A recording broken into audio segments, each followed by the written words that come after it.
زانیاری دێنەلاتان. بەڵام ئەمڕۆ و لە جەژنی نەورۆزی نەتەوەییدا پەیامی جیاوازمان هەیە، تەنانەت جلوبەرگەکانیشمان لا ڕۆژانی دی ناچێت.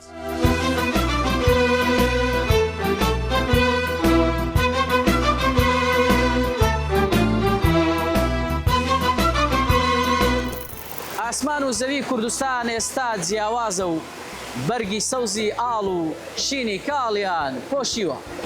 جەژنە جەژنی کوردستانە جەژنی نەورۆزە، بەتیشکیە گرە نووسم جەژنە پیرۆزە.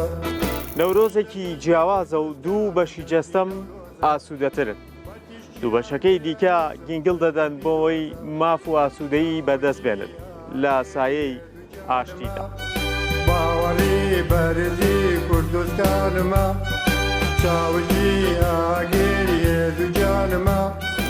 لە دەڤەرەوە بۆ دینان و بۆ ژێڕێ دهوکێ جەژنا نەورۆزێ و سەرساڵا کوردی لە تەڤۆیە تەماشەوانên شار پرێس پیرۆز دکەین.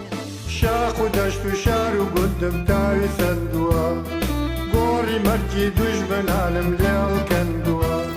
لە شار پرێسەوە هەمووان کۆ دەکەینەوە لە چەپکێکدا و بە تەنیش گوڵی نێرگز و گوڵاڵە سوورەی بەهاری پێدەشت و چیاکانی کوردستان نەورۆستان پیرۆز دەکەین. باگەکەم سەربەستیم ئەوێ، کوردستانم جێی شێرانە ئەبێ سەرکەوێ.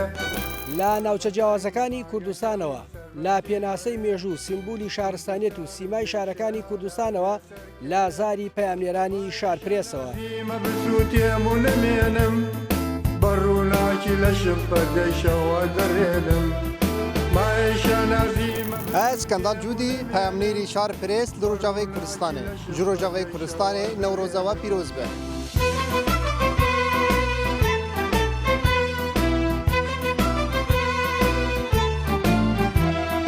هەورامان لانکە و نۆرۆز و ڕەسەنایەتین، مەڵبەند و عیلم و کوردایەتین. ساڵی تازەی کوردیتا مبارەک مەکەرونە. ئێرە کوردستانە لەم کۆڕی شێرانە، ئێرە کوردستانە خاکی دڵێرانە، جێگای ماڵ و باپیرانە، جێژوانی کوردستانە. نەورۆزی زیندووبوونەوەی هیوای ئاشتی لە باکوور و سەرکەوتنی ئەزموونی ڕۆژاوا لە هەموو کوردێک پیرۆز بێت، بە هیوایەوەی باشوور لە قێرانەکان ڕزگاری بێت و ئومێدێکی نوێش بۆ ڕۆژهەڵات دروست بێت. سەری ساڵی کوردی 2725 پیرۆز بێت. تەنها هەر نەورۆزە ساڵی نوێی کوردە. لە باکوور بۆ ڕۆژهەڵاتی کوردستان، بۆ ڕۆژاوای کوردستان ئەبینین تا دێت نەورۆز بە جۆش و خۆشترە بێت. ئێمەش لە دەستگای میدیایی شارپرێز لە باشوور جەژنە پیرۆزە و هاتنی ساڵی نوێی کوردی لە هەمووان پیرۆز دەکەین.